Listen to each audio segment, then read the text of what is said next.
जय गुरुजी, शुक्राना गुरुजी, अनंतम अनंतम शुक्राना गुरुजी। गुरुजी महाराज जी के श्री चरणों में कोटि कोटि प्रणाम और गुरुजी की प्यारी सभी संगत को जय गुरुजी। संगत जी, संसार में माता पिता हमें जन्म देते हैं, रिश्तेदार हमें पहचान देते हैं, दोस्त हमारा साथ देते हैं, लेकिन एक सतगुरु ऐसे होते हैं जो हमें जीवन का वास्तविक अर्थ समझाते हैं, हमारे अंधकार में मार्ग को प्रकाश से भर देते हैं, हमारे भीतर सोई हुई आत्मा को जागृत कर देते हैं। ऐसे ही दयालु, कृपालु, करुणामय, सर्वशक्तिमान स्वरूप हैं हमारे प्यारे गुरुजी महाराज। गुरुजी महाराज केवल एक शरीर नहीं थे, केवल एक नाम नहीं थे, बल्कि वो परमात्मा की जीवंत कृपा हैं।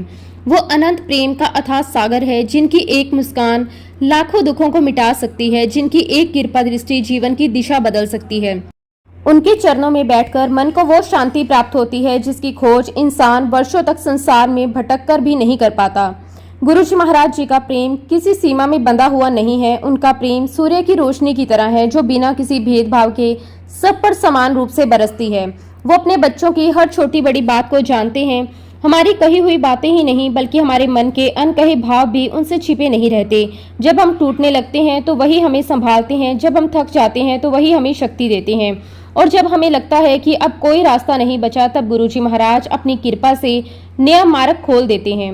गुरुजी महाराज वो दयालु पिता हैं जो अपने बच्चों को कभी अकेला नहीं छोड़ते। उनकी महिमा का वर्णन करना शब्दों से परे है।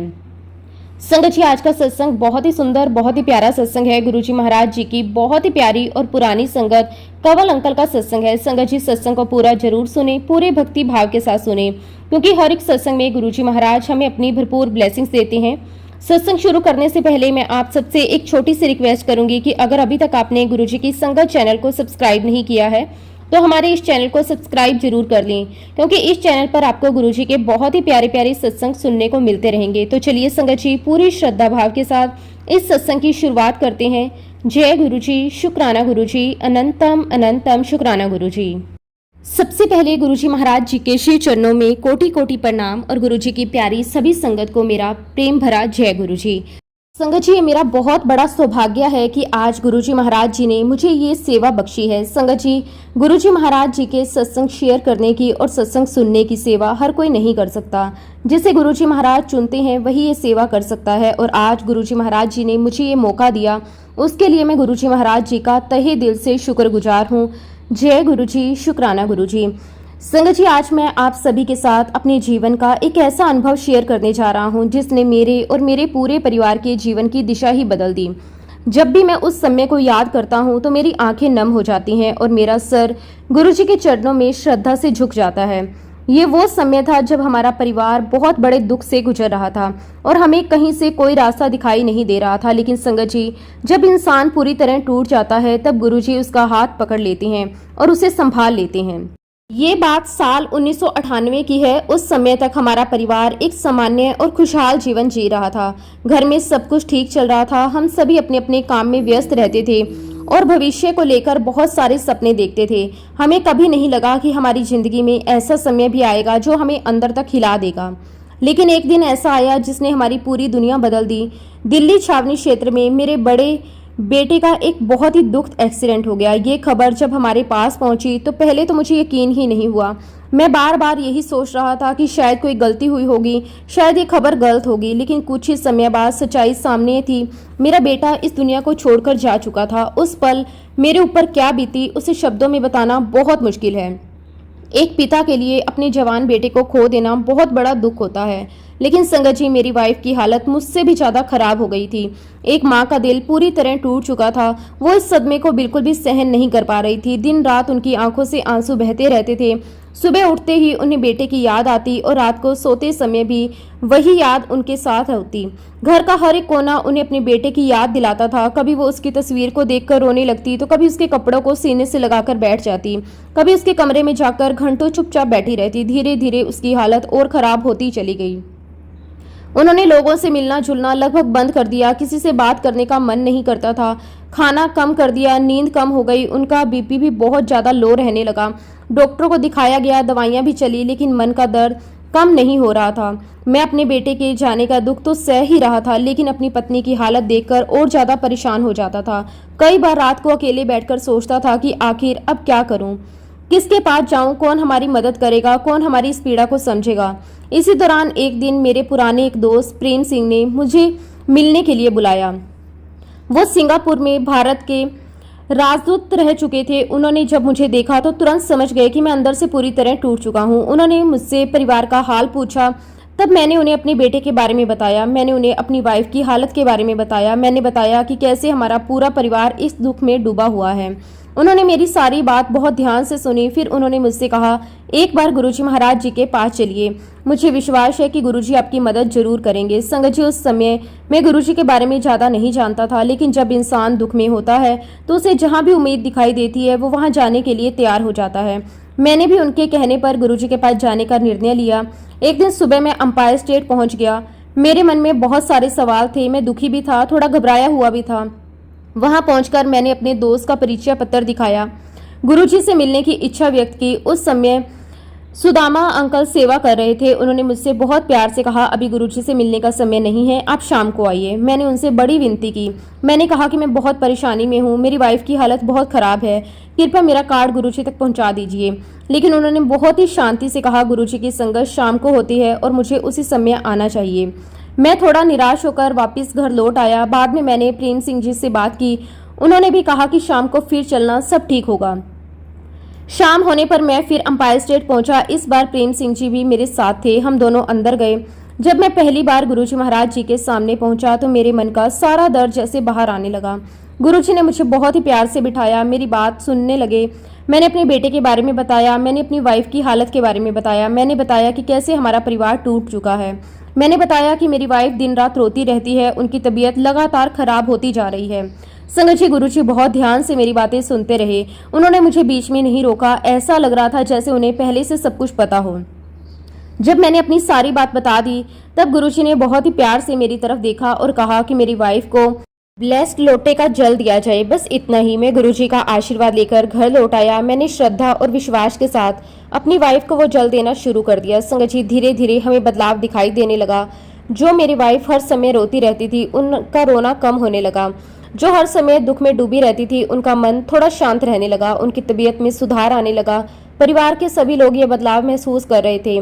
दिन गुजरते गए। लगभग 15 दिनों के अंदर ऐसा परिवर्तन आया जिसे देखकर हम सभी आश्चर्यचकित रह गए। मेरी वाइफ ने लगातार रोना बंद कर दिया। उनका बीपी भी सामान्य रहने लगा। उनकी तबीयत पहले से काफ़ी अच्छी दिखाई देने लगी। उनके चेहरे पर फिर से शांति दिखाई देने लगी। संगत जी, उस समय मुझे पहली बार महसूस हुआ कि गुरुजी महाराज केवल हमारे दुखों को सुनते ही नहीं बल्कि उन्हें दूर भी करते हैं। जिस घर में हर समय दुख और आंसू थे, वहाँ फिर से उम्मीद लौटने लगी। जिस परिवार को लग रहा था कि अब कभी सामान्य जीवन नहीं जी पाएंगे, वहाँ धीरे धीरे सब कुछ संभलने लगा। संगत जी, गुरुजी महाराज जी की कृपा से हमारे परिवार के जीवन में धीरे धीरे बहुत बदलाव आने लगे थे। जिस घर में कभी दुख और चिंता का माहौल था, वहां अब शांति और उम्मीद वापस आने लगी थी। मेरी वाइफ की तबीयत भी पहले से काफी बेहतर हो चुकी थी। हम सभी गुरुजी के चरणों में आने लगे थे। मई 2000 तक ऐसा हो गया था कि जब भी समय मिलता हम गुरुजी के दर्शन के लिए पहुंच जाते। गुरुजी के पास बैठना, उनकी बातें सुनना, उनके दरबार का माहौल महसूस करना हमें बहुत अच्छा लगता था। लेकिन संगत जी, आज जब मैं पीछे मुड़कर देखता हूँ तो महसूस करता हूँ उस समय भी मेरे मन में गुरुजी के प्रति वो पूर्ण विश्वास नहीं आया था जो आज है। मैं गुरुजी का सम्मान करता था, उनके पास जाता था, उनकी कृपा भी देख चुका था, लेकिन फिर भी कई बार अपनी समझ को गुरुजी की बात से ऊपर रख देता था। शायद गुरुजी मुझे एक बहुत बड़ी सीख देने वाले थे। उन दिनों हमने परिवार के साथ कुछ समय बाहर बिताने का विचार किया। काफी समय से हम कहीं घूमने नहीं गए थे, इसलिए हमने मनाली जाने का प्रोग्राम बनाया। परिवार के सभी लोग बहुत खुश थे।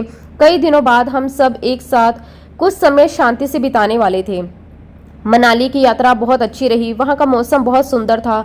ठंडी ठंडी हवा चल रही थी। दूर दूर तक पहाड़ दिखाई देते थे।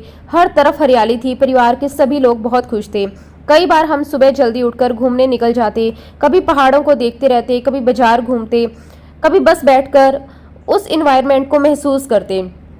इतने दिनों बाद परिवार के चेहरे पर मुस्कान देखकर मुझे भी बहुत अच्छा लग रहा था। मुझे लगता था कि शायद अब धीरे धीरे जीवन फिर से सामान्य हो रहा है। कुछ दिन वहां बिताने के बाद हम वापस दिल्ली लौट आए। दिल्ली लौटने के बाद मैं अपने काम में नियमित रूप से लग गया। तभी मुझे एक ऐसी खबर मिली जिसकी मुझे बिल्कुल उम्मीद नहीं थी।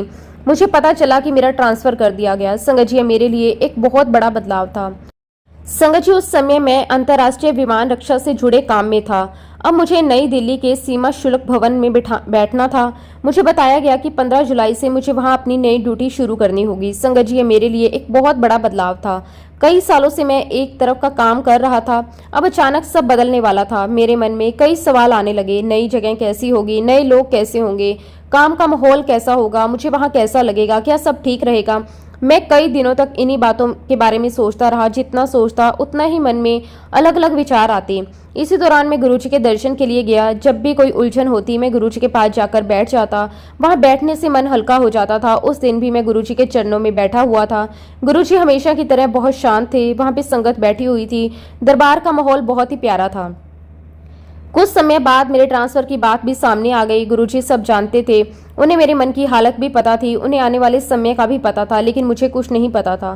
तभी गुरुजी ने बहुत ही प्यार से मुझसे कहा, मैं कुछ समय के लिए फिर से छुट्टी पर चला जाऊं। संगत जी, उस समय ये बात सुनकर मैं थोड़ा हैरान हो गया। मैं सोचने लगा, अभी तो मैं मनाली से घूमकर वापिस आया हूँ, अब फिर छुट्टी लेकर कहाँ जाऊँ। अभी तो नई पोस्टिंग मिली है, नई जिम्मेदारी संभालनी है, नया ऑफिस ज्वाइन करना है। अगर मैं छुट्टी पर चला गया तो काम का क्या होगा। मेरे मन में तुरंत अपनी तरफ से जवाब में देने लगा। मैं बाहर से चुप था, लेकिन अंदर से सोच रहा था कि शायद इस बार ऑफिस जाना ही सही रहेगा। संगत जी, ये मेरी सबसे बड़ी गलती थी। मैं गुरुजी की बात सुन तो रहा था, लेकिन उसे पूरी तरह मान नहीं रहा था। मैं अपनी बुद्धि पर भरोसा कर रहा था। मैं सोच रहा था कि मुझे ज्यादा समझ है। आज जब मैं उस दिन को याद करता हूँ तो लगता है अगर उसी समय मैं गुरुजी की बात मान लेता तो आगे जो हुआ वो कभी नहीं होता। लेकिन उस समय मैं ये बात नहीं समझ पाया। मैंने गुरुजी के कहे को उतनी गंभीरता से नहीं लिया जितना मुझे लेना चाहिए था। मैंने तय कर लिया कि मैं छुट्टी पर नहीं जाऊंगा, मैं ऑफिस जाऊंगा, मैं अपनी नई जिम्मेदारी संभालूंगा। और फिर मैंने वही किया।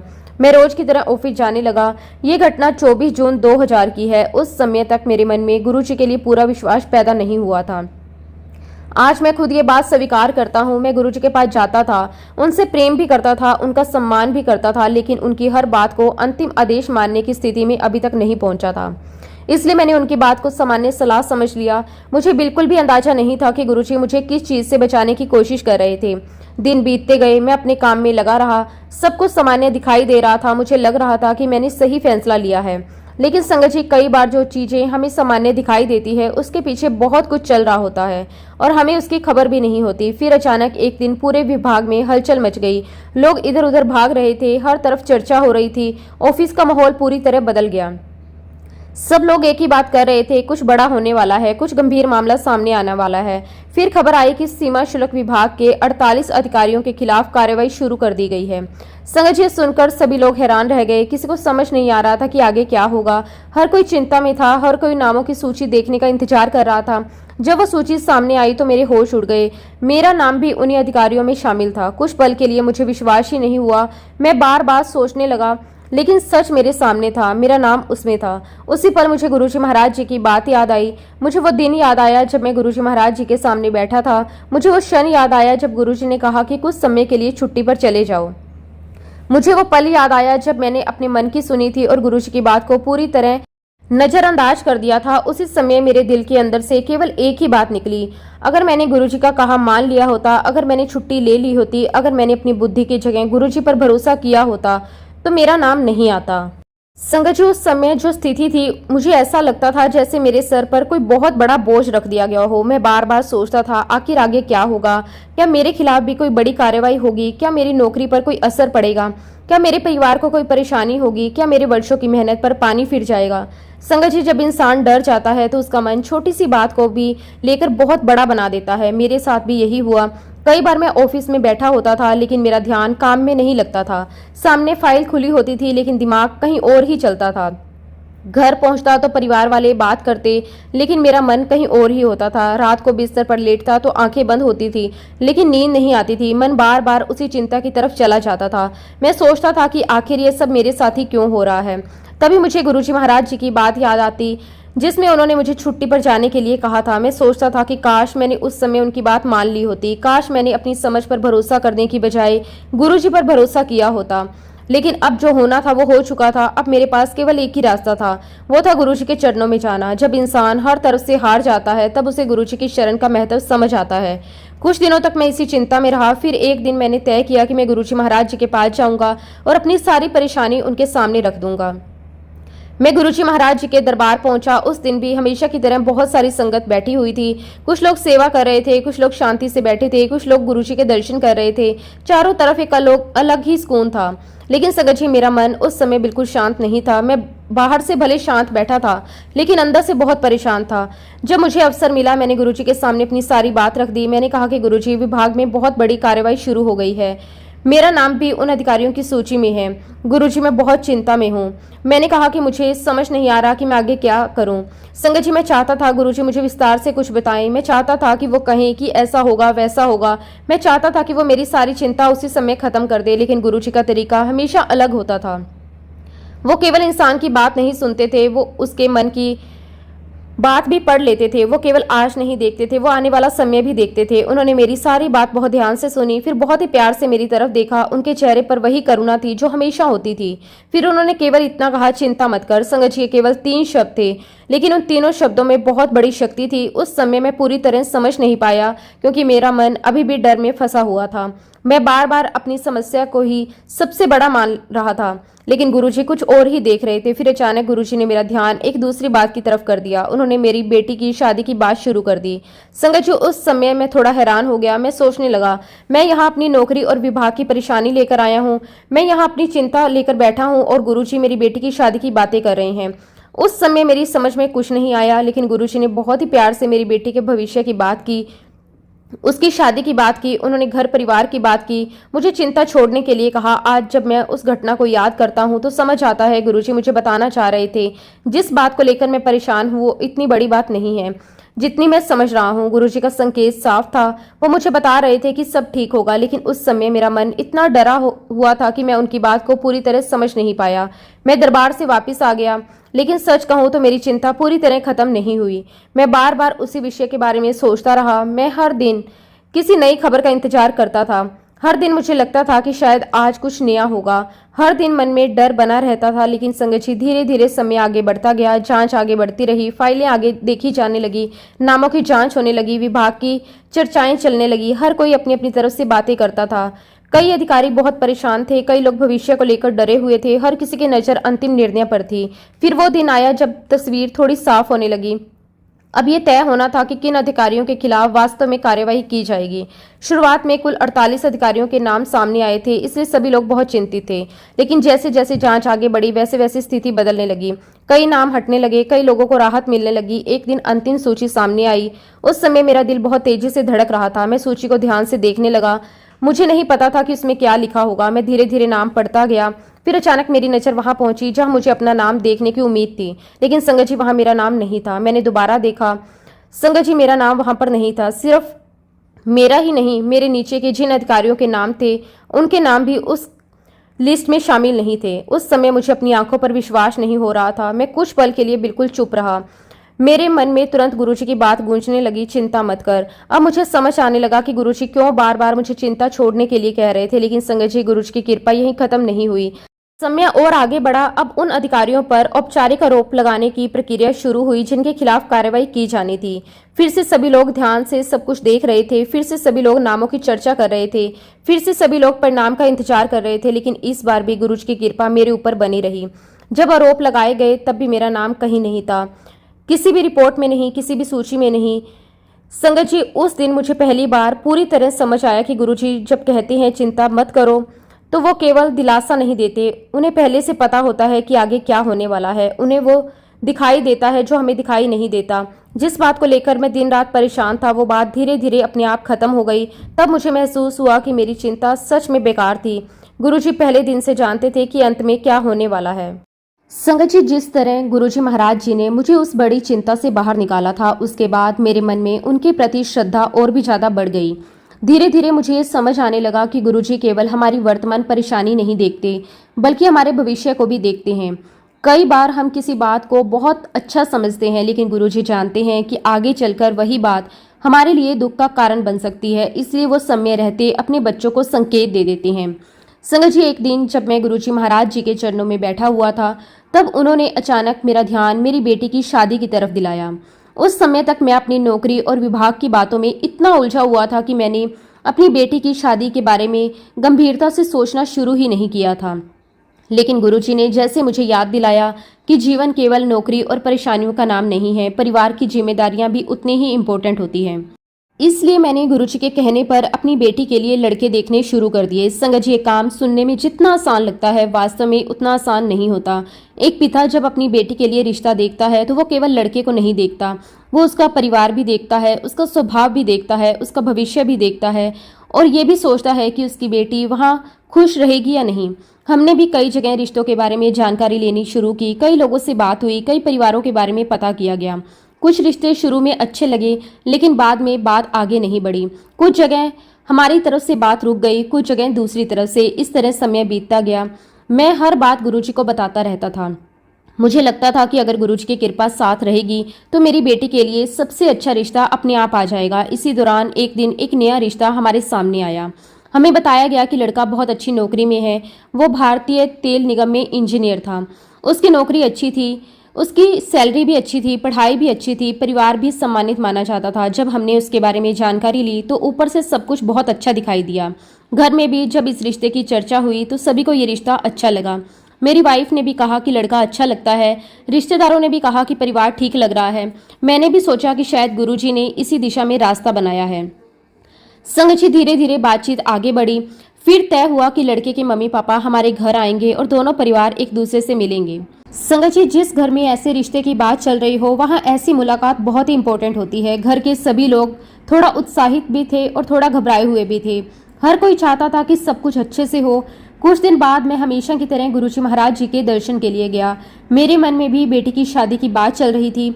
मैं मन ही मन प्रार्थना कर रहा था कि जो भी हो मेरी बेटी के भले के लिए हो। संगत जी, गुरुजी को कुछ भी बताने की जरूरत नहीं होती, उन्हें पहले से सब पता होता है। उस दिन भी ऐसा ही हुआ। मैं गुरुजी के सामने बैठा हुआ था। गुरुजी ने अचानक मुझे अपने पास बुलाया। मैं उनके पास जाकर बैठ गया। उन्होंने मेरी तरफ देखा, फिर बहुत ही सहज तरीके से कहा, जब लड़के के पिता घर आए तो उन्हें सफ़ेद रसगुल्ले जरूर खिलाना। बस इतना ही, ना कोई बड़ी बात, ना कुछ और समझाया। सिर्फ इतना कहा कि सफ़ेद रसगुल्ले खिलाने हैं। संगत जी, उस समय मैं थोड़ा हैरान हुआ। मैं समझ नहीं पाया कि गुरुजी ने ऐसा क्यों कहा, लेकिन अब तक मैं इतना जरूर समझ चुका था कि गुरुजी बिना कारण कोई बात नहीं कहते। इसलिए मैंने उनकी बात मान ली। मैंने तय कर लिया कि चाहे कुछ भी हो जाए मैं गुरुजी की बात जरूर मानूंगा। संगत जी, कुछ दिनों बाद वो दिन आ गया जिस दिन लड़के के मम्मी पापा हमारे घर आने वाले थे। सुबह से ही घर में तैयारियां शुरू हो गई थी। पूरे घर की सफाई की गई, बैठने के लिए अच्छी व्यवस्था की गई, अच्छे से घर को सजाया गया। संगत जी, रसोई में सारी चीज़ों की तैयारियां शुरू हो गई थी। मेरी वाइफ और घर की बाकी महिलाएं खाने की तैयारी में लग गए। सब लोग चाहते थे कि मेहमानों का स्वागत बहुत ही अच्छे तरीके से किया जाए। संगत जी, उस दिन घर का माहौल एक अलग ही था।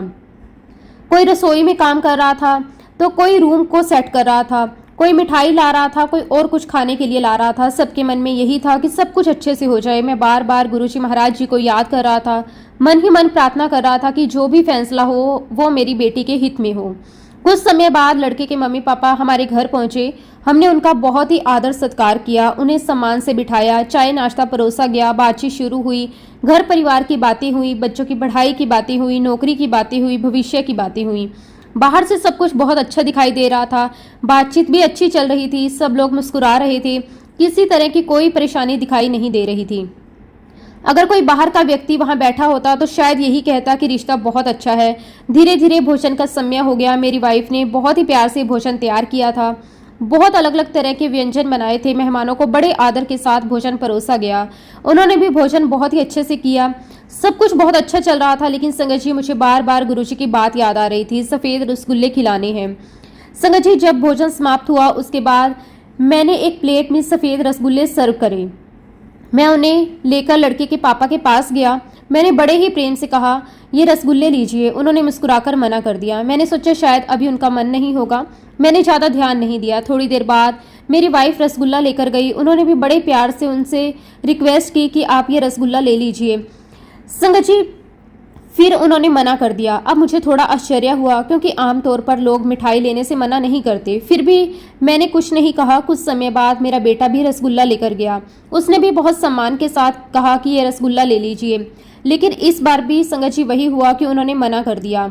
अब मेरे मन में गुरुजी की बात और ज़्यादा घूमने लगी। 3 बार रसगुल्ला दिया गया लेकिन तीनों बार उन्होंने मना कर दिया। अब मुझे लगने लगा कि शायद इसके पीछे कोई गहरी बात है, क्योंकि गुरुजी ने विशेष रूप से सफ़ेद रसगुल्ले की बात कही थी। अब वही रसगुल्ले किसी भी तरह स्वीकार वो नहीं कर रहे थे। संगत जी, उसके बाद मुलाकात हमारी समाप्त हो गई। मेहमान अपने घर लौट गए। घर के सभी लोग अब उसी बात पर चर्चा कर रहे थे। सबके मन में एक ही सवाल था, गुरुजी ने ऐसा क्यों कहा था और फिर ऐसा क्यों हुआ।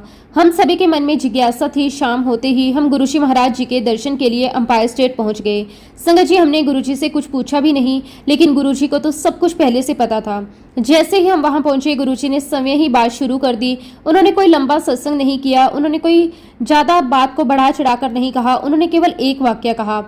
उन्होंने कहा कि गुलाब का फूल बहुत सुंदर होता है, लेकिन उसमें कांटे भी होते हैं। संगत जी, गुरुजी की ये शब्द सुनते ही सब कुछ साफ हो गया। हम समझ गए गुरुजी क्या समझाना चाहते हैं। गुरुजी हमें बता रहे थे कि बाहर से सब कुछ अच्छा दिखाई दे रहा है, लड़का अच्छा दिखाई दे रहा है, नौकरी अच्छी लग रही है, परिवार अच्छा लग रहा है, लेकिन अंदर कोई ऐसी बात है जो हमें दिखाई नहीं दे रही। जैसे गुलाब का फूल सुंदर होता है, लेकिन उसके साथ कांटे भी होते हैं, वैसे ही इस रिश्ते में भी कुछ ऐसी बात थी जो आगे चलकर परेशानी का कारण बन सकती थी। उस समय हमने गुरुजी के संकेत को समझ लिया और हमने मन ही मन गुरुजी का धन्यवाद किया, क्योंकि हमें विश्वास था कि गुरुजी जो भी कर रहे हैं वो हमारी बेटी के भले के लिए कर रहे हैं। और कुछ समय बाद वही हुआ जिसकी तरफ गुरुजी ने संकेत दिया था। उस परिवार की तरफ से भी रिश्ता आगे नहीं बढ़ा, वहां से भी मनाही आ गई। तब हमें पूरी तरह समझ आ गया कि गुरुजी ने हमारी बेटी को एक ऐसे रिश्ते से बचा लिया जो बाहर से बहुत अच्छा दिखाई देता था, लेकिन उसके अंदर कुछ ऐसी बातें थी जो आगे चलकर दुख का कारण बन सकती थी। संगत जी, उस घटना के बाद मेरे मन में गुरुजी के प्रति विश्वास और बढ़ गया। अब मैं हर छोटे बड़े फैसले में गुरुजी की कृपा और मार्गदर्शन चाहता था। खासकर जब बात बेटी की शादी की हो, तब एक पिता का मन और भी ज्यादा संवेदनशील हो जाता है। हर समय यही चिंता रहती है कि बेटी ऐसे घर जाए जहां उसे प्यार मिले, सम्मान मिले, उसका पूरा जीवन खुशियों से भरा रहे। संगत जी, समय धीरे धीरे आगे बढ़ता रहा। हम फिर से नए रिश्तों के बारे में जानकारी लेने लगे। कई लोगों से बात हुई, कई परिवारों के बारे में पता किया गया। कुछ रिश्ते आए, कुछ चले गए, लेकिन अभी तक ऐसा कोई रिश्ता नहीं मिला था जिसे देखकर मन पूरी तरह संतुष्ट हो जाए। फिर एक दिन एक नया रिश्ता सामने आया। जब पहली बार उसके बारे में जानकारी मिली तो वो रिश्ता बहुत अच्छा लगा। लड़का पढ़ा लिखा था, अच्छे पद पर काम करता था और सबसे बड़ी बात यह थी कि वो दिल्ली में न्यायिक मजिस्ट्रेट के पद पर कार्य कर रहा था। संगत जी, ये सुनकर स्वाभाविक रूप से हमारा ध्यान उस रिश्ते की ओर गया। आज भी समाज में न्यायिक सेवा को बहुत सम्मान की दृष्टि से देखा जाता है, इसलिए जब हमें उसके बारे में विस्तार से जानकारी मिली तो हमें लगा कि ये रिश्ता हमारी बेटी के लिए अच्छा हो सकता है। हमने उसके परिवार के बारे में जानकारी ली, उसकी पढ़ाई के बारे में जाना, उसके स्वभाव के बारे में पता किया। जितनी जानकारी मिली वो अच्छी ही लगी। धीरे धीरे बातचीत आगे बढ़ने लगी। फिर एक दिन तय हुआ कि वो हमारे घर आएगा और बेटी से मिलेगा। संगत जी, उस दिन घर में फिर वही माहौल था जो किसी भी परिवार से ऐसी मुलाकात से पहले होता है। थोड़ी खुशी, थोड़ा उत्साहित और थोड़ी घबराहट, बहुत सारी उम्मीदें। मेरी वाइफ बार बार घर की व्यवस्था देख रही थी। घर के बाकी सदस्य भी तैयारियों में लगे हुए थे।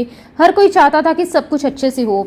मेरी बेटी भी स्वाभाविक रूप से थोड़ा संकोच और थोड़ी उत्सुकता महसूस कर रही थी। मैं बार बार मन ही मन गुरुजी को याद कर रहा था और प्रार्थना कर रहा था कि जो भी हो मेरी बेटी के लिए अच्छा हो। कुछ समय बाद वो हमारे घर आया।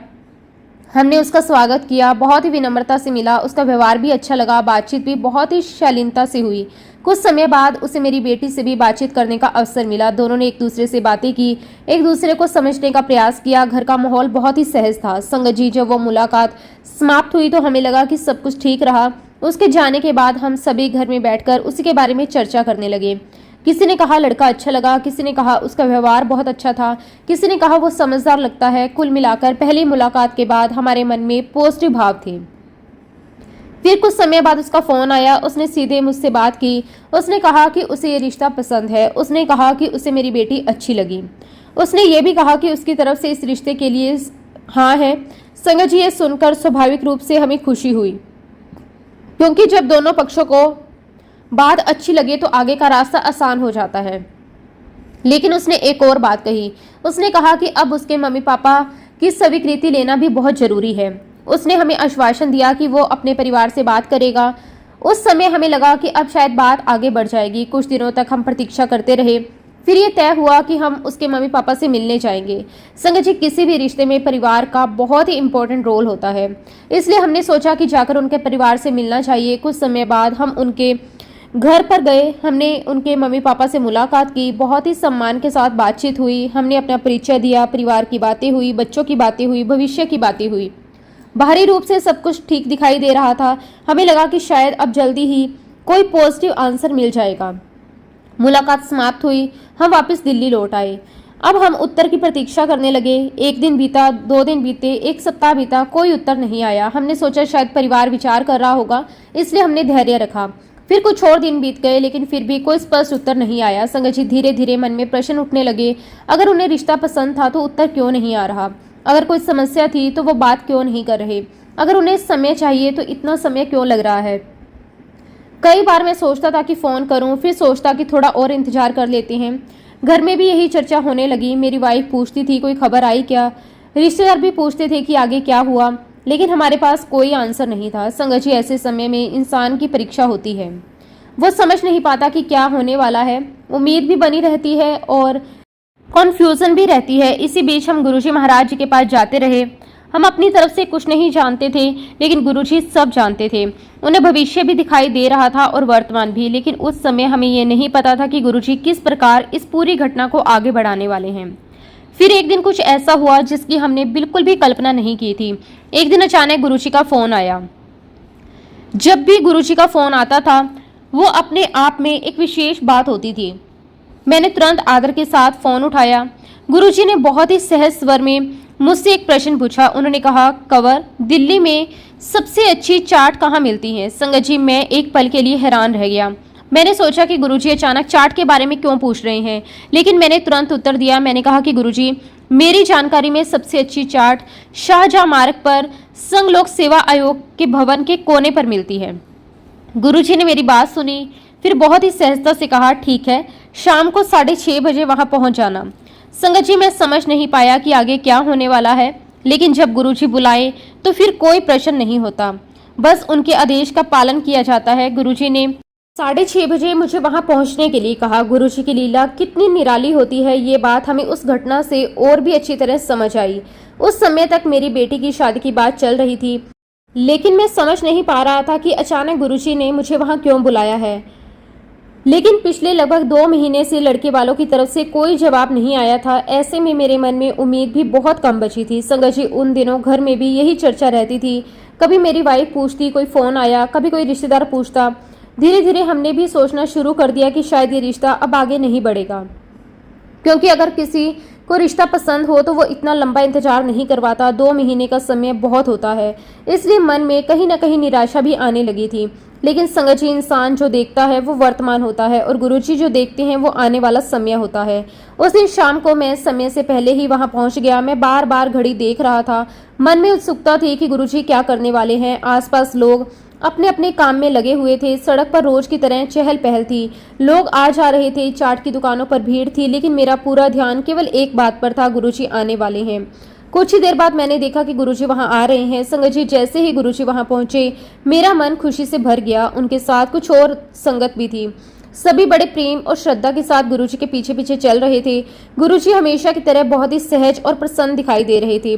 किसी को नहीं पता था कि आगे क्या होने वाला है। मैं भी बिल्कुल अनजान था। मैं तो बस यही सोच रहा था कि शायद गुरुजी चाट खाने के लिए आए हैं या फिर किसी और काम से यहाँ आए हैं। थोड़ी देर बाद सभी लोग एक जगह खड़े हो गए।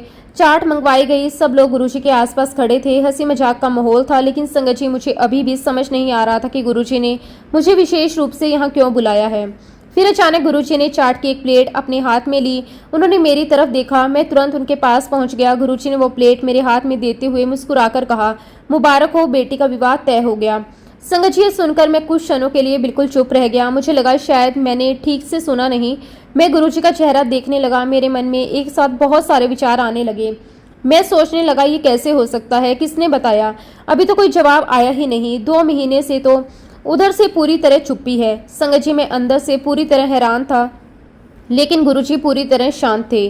उनके चेहरे पर एक प्यारी सी मुस्कान थी, जैसे उन्हें सब पहले से पता हो, जैसे ही परिणाम उनके सामने पहले से ही साफ हो।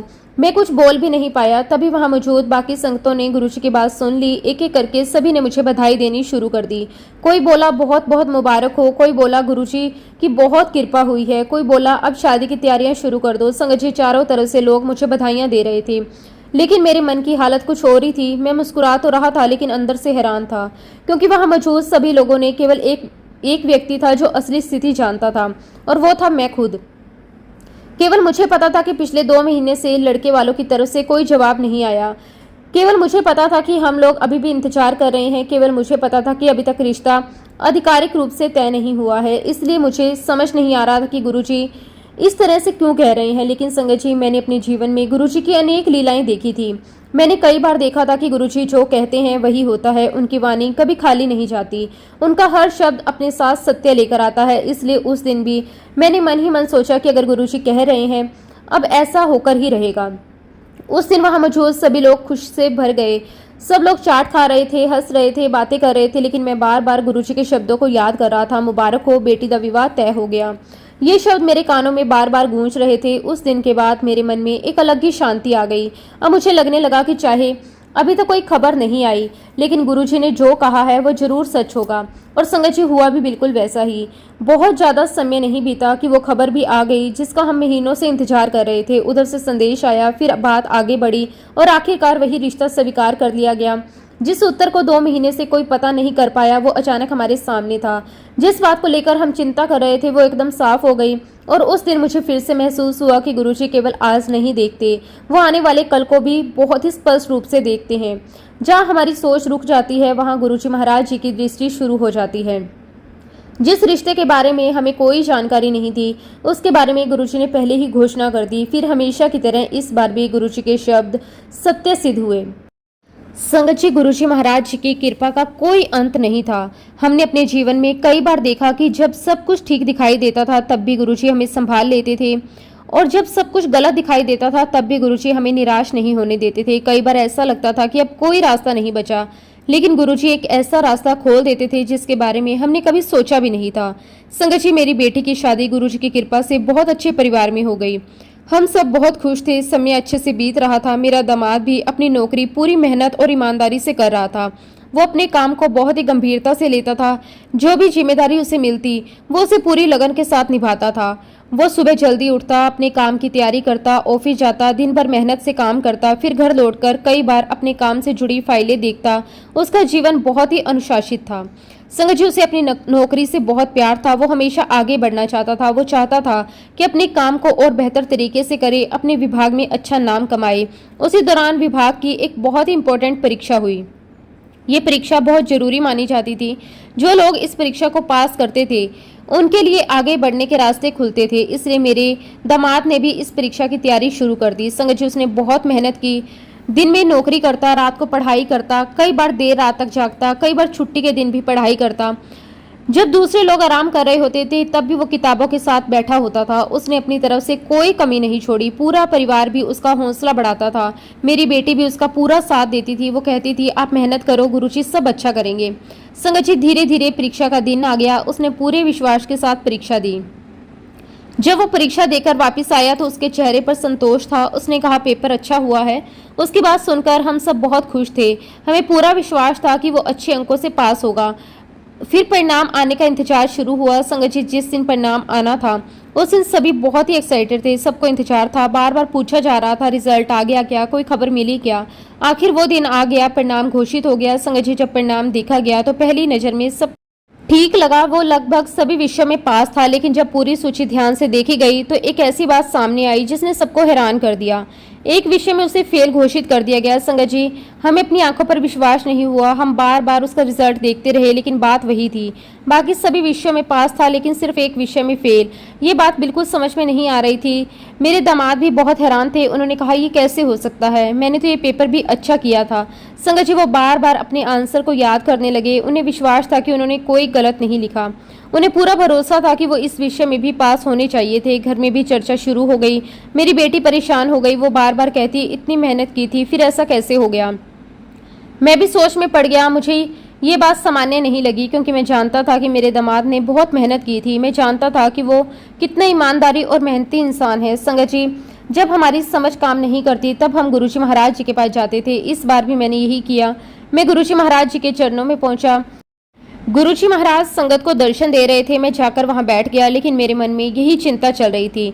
कुछ देर बाद मुझे अवसर मिला, मैंने गुरुजी महाराज जी के सामने पूरी बात रख दी। मैंने कहा कि गुरुजी, मेरे दामाद का रिजल्ट आया है। मैंने कहा कि वो सभी विषयों में पास है, लेकिन एक विषय में फेल कर दिया गया। संगत जी, मैं सोच रहा था गुरुजी शायद कुछ सलाह देंगे, शायद कहेंगे कि दोबारा परीक्षा देनी पड़ेगी, शायद कहेंगे कि मेहनत जारी रखो। लेकिन गुरुजी ने कहा, उसने मुझे हैरान कर दिया। गुरुजी तुरंत बोले, उसे तो सभी विषयों में पास होना चाहिए था। फिर गुरुजी ने कहा, और वो पास हो जाएगा, बस इतना ही। संगत जी, गुरुजी ने ये बात इतनी क्लियर बोली कि जैसे वो परिणाम पहले से देख रहे हों। उनके चेहरे पर पूरा विश्वास था, उनकी आवाज में कोई संदेह नहीं था। उन्होंने ऐसा नहीं कहा कि शायद हो जाएगा, उन्होंने ऐसा नहीं कहा कि कोशिश करो, उन्होंने सीधे कहा वो पास हो जाएगा। संगत जी, सुनकर मेरे मन को थोड़ा सहारा मिला, लेकिन मैं पूरी तरह समझ नहीं पाया।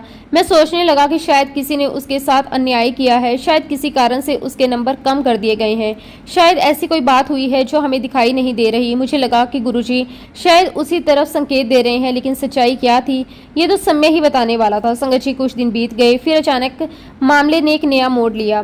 दामाद जी के परिणाम और उनके पूरे रिकॉर्ड की दोबारा जांच की गई। अब केवल परीक्षा की कॉपी नहीं देखी जा रही थी, उनके काम को भी देखा जा रहा था, उनकी पूरी सेवा को देखा जा रहा था, उनके काम को देखा जा रहा था, उनकी ईमानदारी को देखा जा रहा था।